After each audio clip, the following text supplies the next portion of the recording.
how's it going? My name's Nico, I go by COINTrick and COINTricktwitch online. If you want to see more videos like this one, please remember to like and subscribe. Hit that bell so you get notified every time I upload another one of these videos.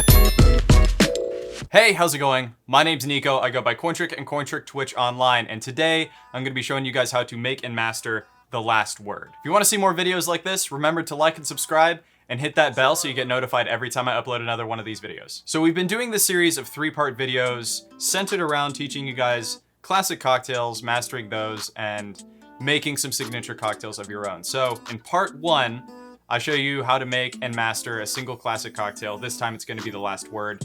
And then in part 2, I'll show you some other ingredients that you can use to substitute on your own and some other classics that are in the same neighborhood as that original cocktail. And then in part 3, we're gonna get weird and we're gonna make a signature cocktail from scratch in that original style. And I'll tell you guys some extra techniques that you can use at home or at work to make your drinks really stand out and stand apart from everyone else's. Quick note, the last word has a super classic and well-respected recipe starting from all the way back before Prohibition. The last word was first served at the Detroit Athletic Club. So you know, it's a great workout cocktail. Obviously not. Don't drink before you work out. So what do you need to make the last word? Well, luckily there are only 4 ingredients. Gin, green chartreuse, Luxardo maraschino liqueur, and then lime. The classic garnish for this drink should be like a brandied cherry. I don't happen to have one laying around. It's not incredibly important, especially if you're just making this for yourself, but if you're doing this at work and you're serving your guests, make sure you at least mention that you know what the garnish is. Now that you have all of the ingredients, what kind of tools are you gonna need?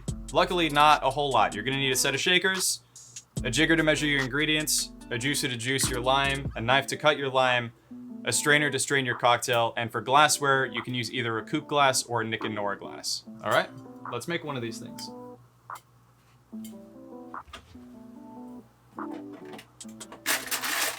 All right, so it's gonna be equal parts, all 4 of your ingredients. So I'm just gonna do 3/4 ounce of each of these because my Nick and Nora glass is pretty small. Your gin, green chartreuse, 3/4 your maraschino liqueur,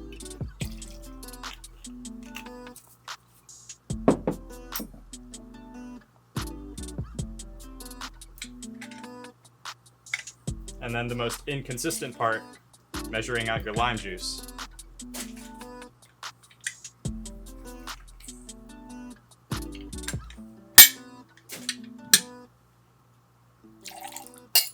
Combine all your ingredients together, seal it shut.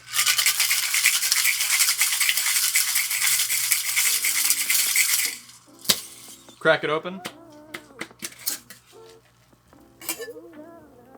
Get your strainer on there. Grab your glass. Quick note, at a bar, you might see somebody double straining a drink like this. It does improve the quality a little bit, but if you're just making this at home, you don't need to go that crazy with it. And I'm not gonna tell you to go out and get any piece of equipment that you don't absolutely need to make something. I'm gonna garnish this one with a lime instead because I don't have a cherry. And there you go. There's your classic last word. Now, how does it taste? The last word should be sweet, tart, botanical, like kind of bitter, but let's taste it and find out.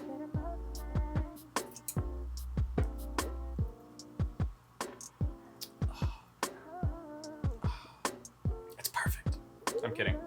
The first time that you make a drink, it shouldn't be perfect. It should never be perfect.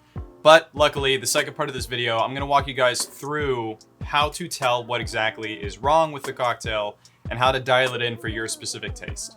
In order to start dialing this in, first, you gotta understand that all cocktail ingredients only have 5 different roles. Some ingredients can pull double duty, they can fill multiple roles, but in general, there are only 5 different things that each ingredient can be doing, right?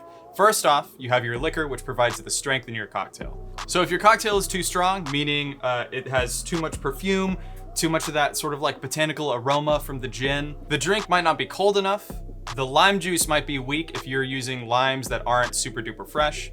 My solution is actually to add a little bit of lime to cut through some of that alcohol. The second role that your ingredients can fill is your lengthener. In general, your lengthener is anything that's gonna add volume to what you're already working with. Sometimes it's a topper like club soda, but more often in a shaken cocktail like this, your lengthener is going to be that shaken ice that turns into water. If your drink is too watery, and that means that the flavors aren't really lasting on your palate, they're kind of coming and going and you feel like you need to chug the drink to really taste it, it's a very simple solution. You can add sweetener or you can add liquor, and that will enhance the body. It'll make it last longer on your palate. The third role that your ingredient can fill is your sweetener. Your sweetener will normally be the thing that creates the body or the lasting effect of the cocktail on your palate. If your cocktail is too sweet, then you need to add some acidity. The same way that if you have too much liquor, because alcohol is a kind of sugar, you would add a little bit of lime. Here, you would add a little bit of lime juice if your cocktail is too sweet to cut through that sugar content and make it a little bit more crisp and refreshing. Your fourth role is going to be your sour component, which is almost always going to be something that is really acidic. So here, it's that lime juice. So what do you do if it's too acidic or too astringent? Well, you can add sweetener to it to give that acid something to sort of bind onto instead of your palate. You can also add dilution. You can add a little bit more ice or just add water or something like that to sort of break apart a little bit more of that acid. The fifth and final, and in this case, most complicated ingredient or role is going to be your spice. Spice in your cocktail is going to be anything that adds aroma or flavor or bitterness to your cocktail. In this case, your spice is going to be your green chartreuse. This is where it gets complicated. Chartreuse is high enough in alcohol that it could be your base liquor. It has enough aroma to it that it can be your spice, and it has enough sugar content that it could theoretically also be your sweetener. In this instance, it is more of the spice component of the cocktail than it is the base liquor or the sweetener. But if your cocktail is too pungent, too aromatic, and too alpine and that sort of piney scent and taste to it, more dilution or more acid to cut through the alcohol content and the sugar content of the chartreuse is going to be what you want to do if that's the issue with your cocktail. So what exactly is wrong with this cocktail and how are we going to change it? Well, let's taste it one more time.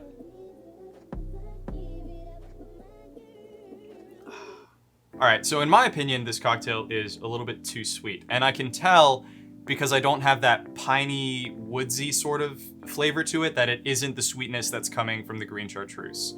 So it's probably the sweetness coming from the Luxardo maraschino liqueur. In this instance, I think I need to add a little bit more lime juice the second time I go into making this. I did say that it is a super classic recipe and all of the ingredients are supposed to be equal parts, but the lime is probably going to be the most inconsistent thing for you. So that's probably the safest one to kind of like work with and modify to get it to really work. This one happens to not be sweet enough because I think I might have used a lime that was like 3 days old.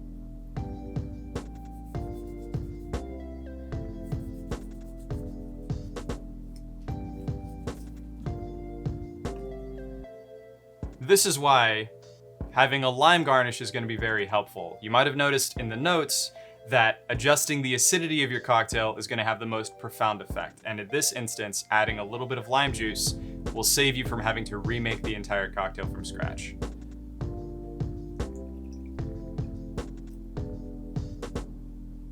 All right, let's see how it tastes now.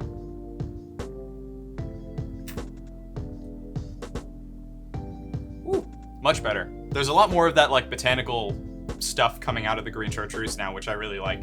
So big question, why did I choose this cocktail? Well, a couple of really big reasons. First of all, it's equal parts everything, so it's easy to remember. And secondly, these ingredients fill all 5 of those roles that I talked about before. So if you can understand and master this cocktail, that means that you should be able to understand and master the roles of all of those 5 ingredients, which you can take into making any cocktail from here on out. In the next video, I'm going to show you guys what kinds of ingredients you can use to substitute for all of these base ingredients and what other classic cocktails are in the same neighborhood and in the same family and style as The Last Word. And then in the last video, we're going to get weird and we're gonna make a signature cocktail in the style of The Last Word from scratch, and I'll show you guys those advanced techniques that you can use at home and at work to make sure that your drink really does stand out. Thanks for sticking around, and thanks for all of your help and support. Hopefully I have been helpful and supportive for you as well. If you learned anything during this video, please remember to like and subscribe and hit that bell so you get notified when I post more of these videos. Comment what drinks you wanna make at home, and I'll see you guys in the next video.